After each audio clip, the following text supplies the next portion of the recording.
एका ए पॉइंट मधून पास होते, जसं की पहा एक पॉइंट आहे ए, त्याच्यातनं ही लाईन पास होते,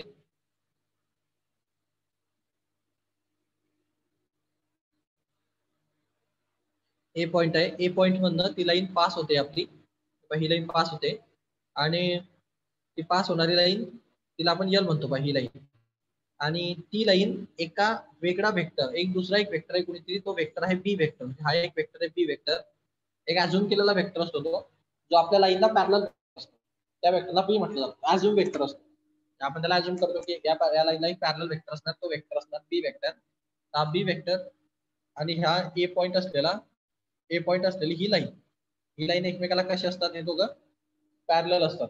ओके, आणि हा ए पॉइंट असतो, ए पॉइंटच्या ओरिजिन पासूनच्या डिस्टन्सला आपण ए वेक्टर म्हणतो, कारण पोझिशन वेक्टर असतो तो ए पॉइंटचा, आणि या लाईन वरती एक वेगळा पॉइंट असतो, त्याचं नाव असतं पी, त्या पी पॉइंट पासून पोझिशन वेक्टर जो असतो तो आर वेक्टर असतो. लाईन वरचे दोन पॉइंट असतात, एक ए पॉइंट असतो, एक पी पॉइंट असतो.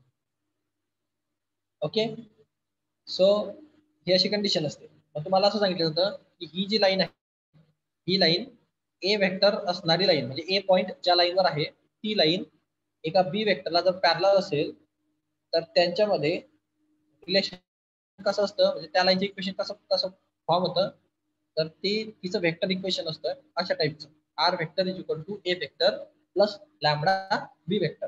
लॅम्बडा हा स्केलार मल्टिपल असतो, म्हणजे त्याची व्हॅल्यू स्केलार असू शकते काही पण.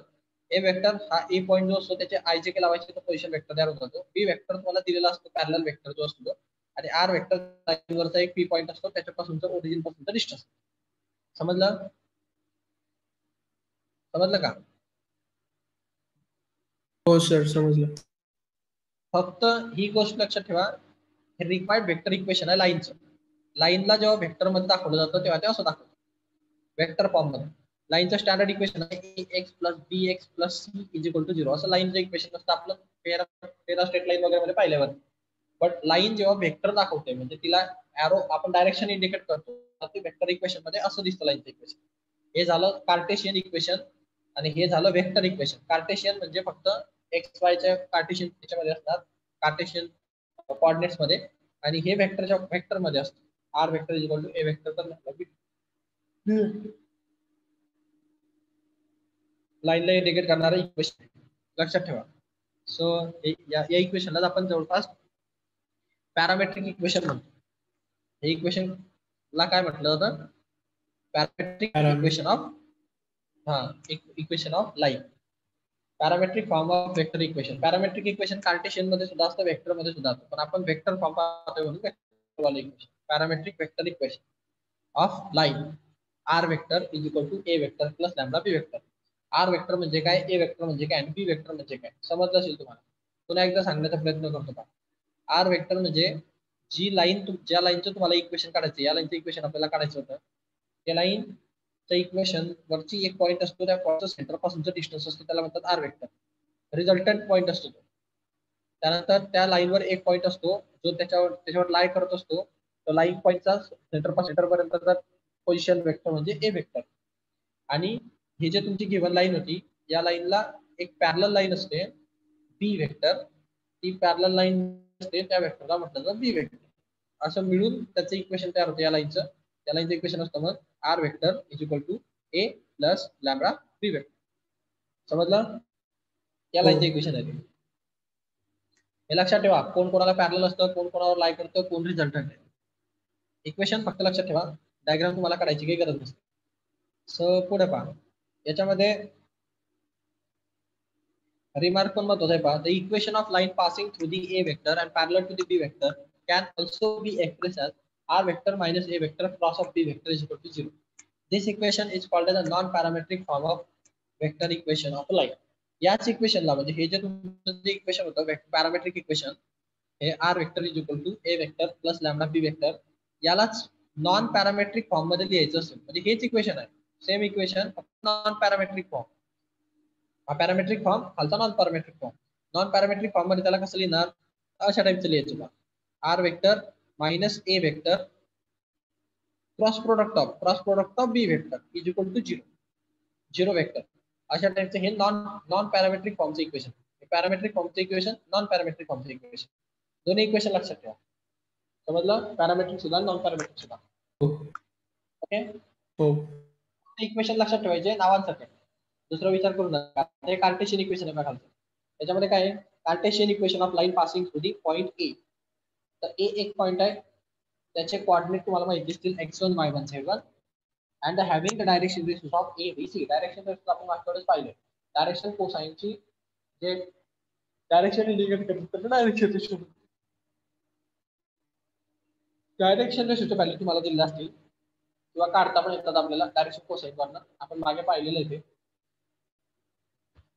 तर डायरेक्शन कार्टेशियन फॉर्म जो असतो इक्वेशनचा, तो कार्टेशियन वेक्टर चॅप्टर मध्ये आपण डायरेक्शन रेशो, डायरेक्शन कोसाइन याच्याबद्दल डिस्कशन केलेलं आहे.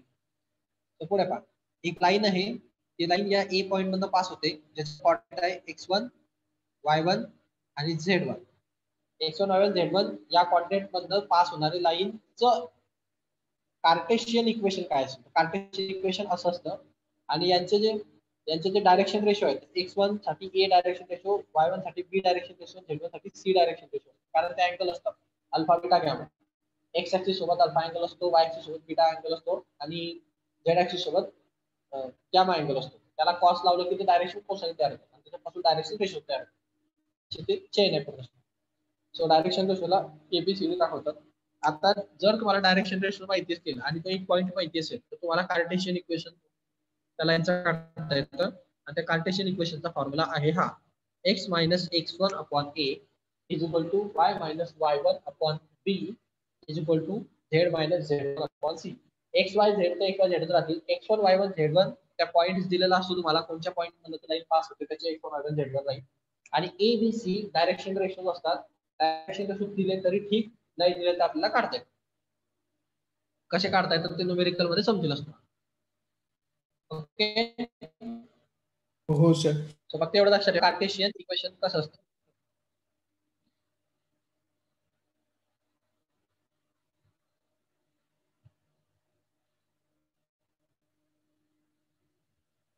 हे पंचलाईन म्हणून लक्षात ठेवा.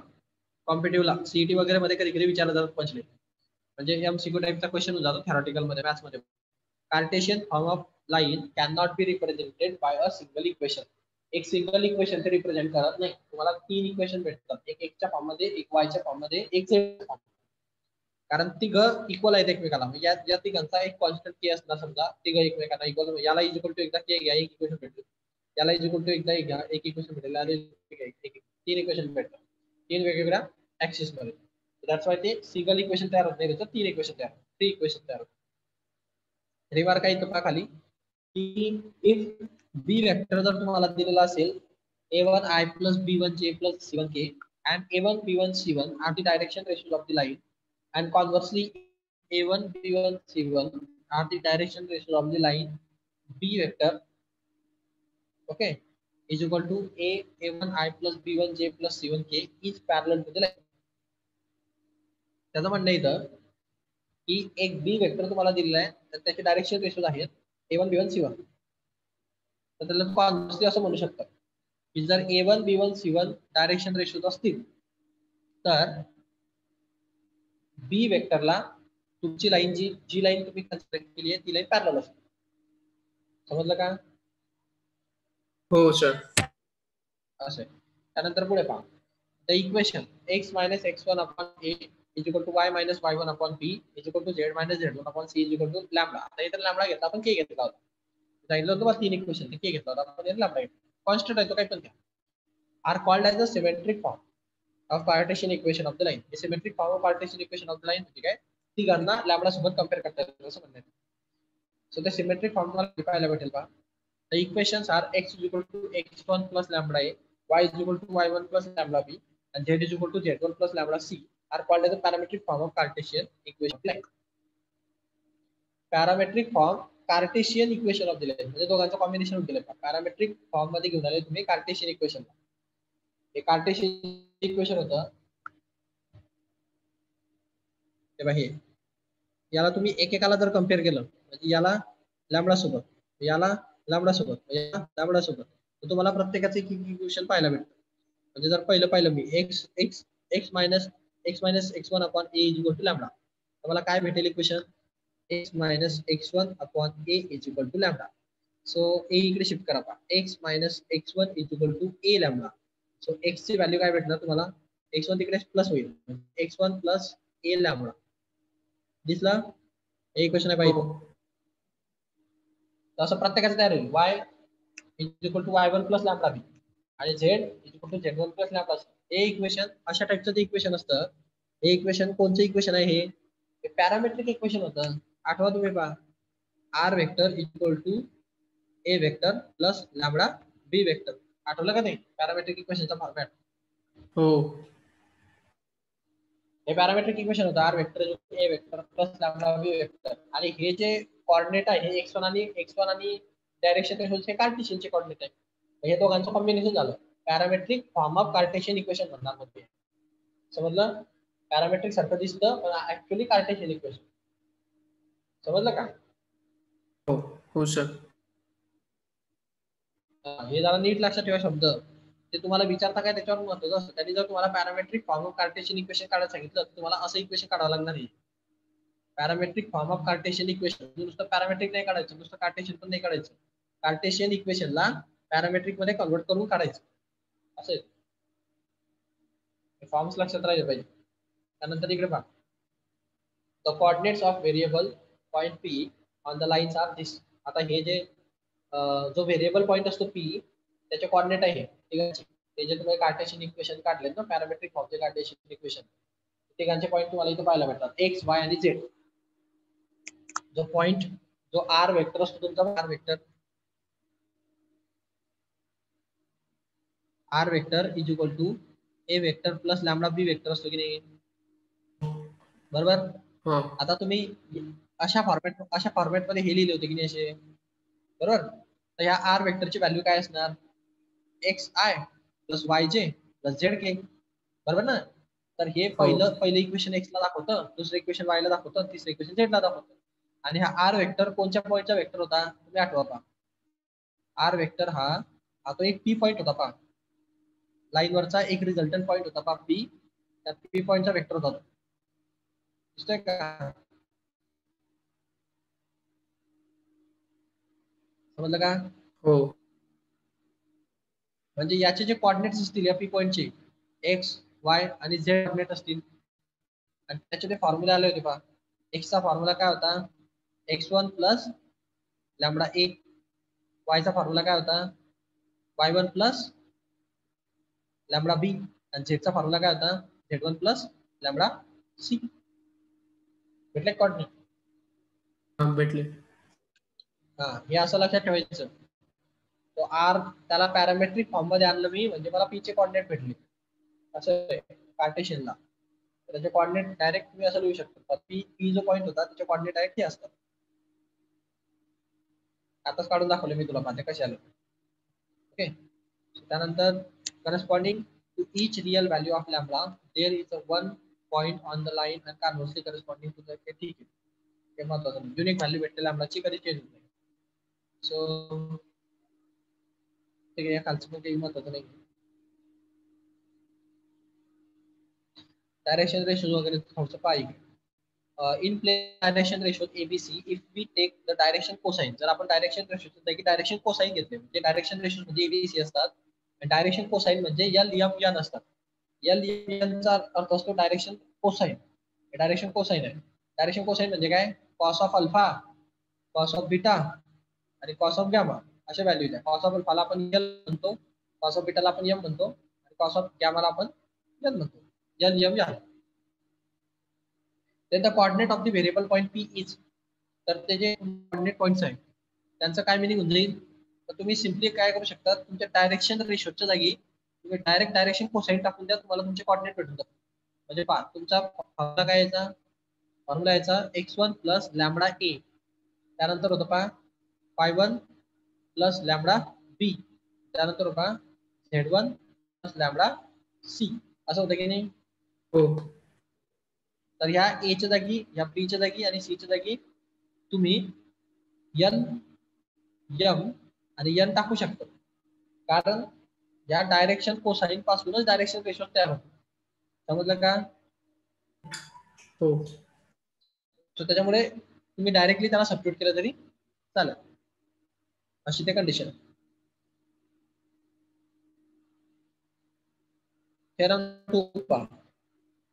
So the equation of line passing through the point A vector, and B vector is R vector is equal to A plus lambda in bracket B vector minus A vector. Okay. तर तुम्हाला तो जो बी vector होता मागच्या वेळेला तो parallel vector होता या लाईनला. नीट कंडिशन आठवा, दोघांमध्ये काय डिफरन्स आहे. दोघांमध्ये हा डिफरन्स आहे, मागच्या वेळेस जे मी तुम्हाला सांगितलं होतं ते इक्वेशन होतं की तो बी वेक्टर तुमच्या लाईनला पॅरलल वेक्टर आहे. ही दोन्ही केसेस पहा. पहिल्या याच्यामध्ये काय होतं पहा, तुमची जर अशी लाईन असेल तर हे सेंटर असेल समजा इथं, हा सेंटर असेल असं आपला, ही आपली लाईन होती, ह्या लाईनला हा ओरिजिन आहे इथं. ओके. तर एक पॅरलल वेक्टर होता, त्या वेक्टरला तुम्ही बी वेक्टर म्हणायचे. ओके.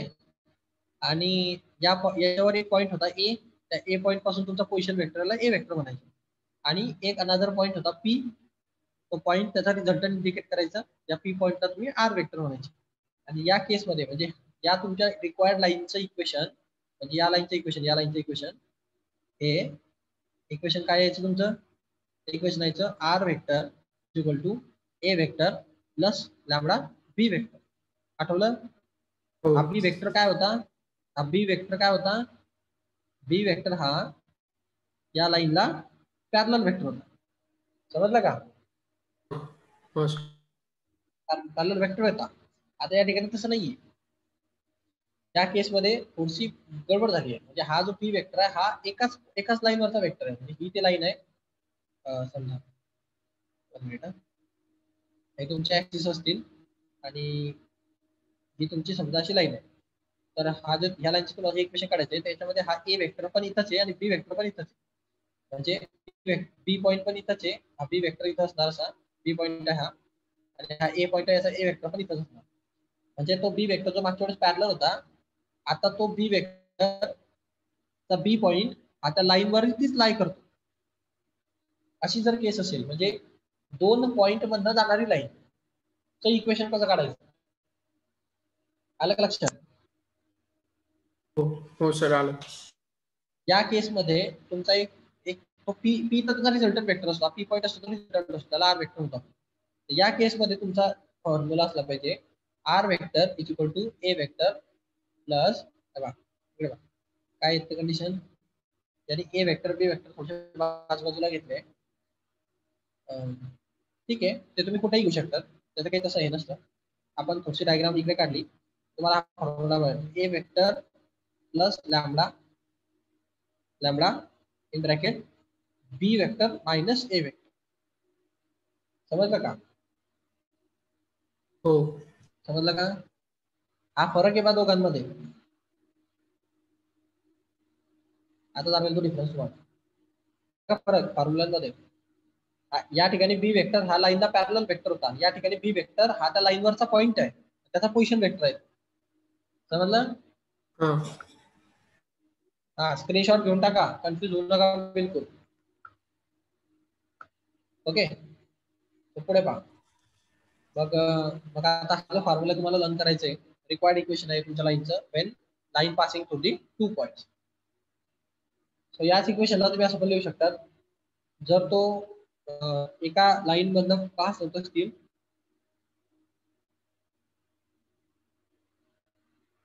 तर तुम्ही याला या इक्वेशनला अशा प्रॉडक्टच्या फॉर्म मध्ये सुद्धा लिहू शकता. म्हणजे हे दोन्ही सारखेच आहेत, हे लिहा का हे लिहा. ओके, क्रॉस प्रोडक्टच्या फॉर्म मध्ये R vector minus A vector product of B vector minus A vector is equal to 0 vector आहे. हे असं इक्वल आलं तरी पण ते त्याचं इक्वेशन भेटतं, आणि हे जरी काढलं तरी ते त्याचंच इक्वेशन भेटतं. आपल्याला कंडिशन नुसार आपण यूज करतो, त्याच्या कंडिशन नुसार. ओके, आता इथून थोडंसं चेंज आहे पाहिजे. थेरम नंबर 6.4, 6.4 नंबरचा थेरम आहे. आतापर्यंत आपण 3-4 थेरम पाहिले, ते रिपीट करेल मी. The Cartesian equation of line passing through this and this. म्हणजे कार्टेशियन इक्वेशन काढायचं, हे वरचं काय होतं पॅरामेट्रिक इक्वेशन. आता कार्टेशियन इक्वेशन कसं काढणार, तर मागचाच फॉर्म्युला सारखा फॉर्म्युला आहे. मागचा फॉर्म्युला काय होता, X minus x1 upon A plus y minus y1 upon B plus z minus z1 upon C. बरोबर. हो. त्या ठिकाणी एबीसीच्या व्हॅल्यू तुम्हाला दिलेल्या होत्या कारण ते डायरेक्शन रेशो होते, तुम्हाला घेऊन असतात. पण 2 पॉईंट जर दिलेले असतील आणि तुम्हाला डायरेक्शन रेशो वगैरे असं काही दिलं नसतं 2 point,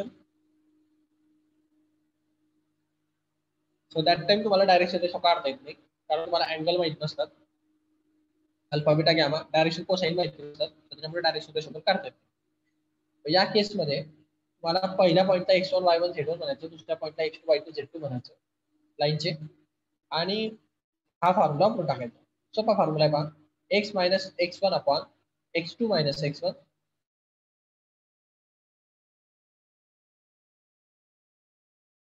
is equal to y minus y1 upon z2 minus z2. समजलं. हो. याला म्हणतो आपण Cartesian equation of passing through the Cartesian vector equation of line passing through the 2 points. Okay, Cartesian vector equation of line passing through 2 points. That time use this equation. Okay, indirectly म्हणण्याचा अर्थ आहे की जेव्हा तुम्हाला direction ratio काढायचे असतात कुठल्याही लाईनचे, समजा तुम्हाला जर डायरेक्शन रेशो काढायचे असेल तर तुम्ही काय करायचं असतं, जर तुम्हाला दोन्ही पॉईंट जर माहिती असतील डायरेक्शन रेशो डायरेक्ट सिम्पली निघू शकतात. डायरेक्शन रेशो म्हणजे काय असतं, जे जर तुम्ही डायरेक्शन रेशोचा फॉर्म्युला पाहिला तर काय असतो, सेकंड पॉईंट मधून फर्स्ट पॉईंट मायनस करायचा, तुम्हाला डायरेक्शन रेशो भेटतो. लक्षात. जर तुम्हाला ए ची व्हॅल्यू काढायची असेल तर कसं काढणार तुम्ही, x2 मायनस x1 म्हणजे ए असतो, बी म्हणजे काय y2 मायनस y1 म्हणजे बी असतो, आणि सी म्हणजे काय z2 मायनस z1 म्हणजे सी असतो. कारण लक्षात. हो. डायरेक्शन रेशो जर तुम्हाला 2 पॉईंट माहिती असतील तर डायरेक्शन रेशो तुम्हाला असे काढता येतात. त्यासाठी काही तुम्हाला द्यायची गरज नाही, तो दुसऱ्या पॉईंट मधून फर्स्ट पॉईंट मायनस करा, तुम्हाला डायरेक्शन रेशो भेटून. ओके, तर मागच्या formula same as it is आहे, फक्त या ठिकाणी डायरेक्शन रेशो दिलेला नसणार, तो काढावा लागतो. तो काढावा कसा लागणार, x2 मायनस x1. ह्या मागच्या फॉर्म्युल्यात याच्यात काय फरक पडला,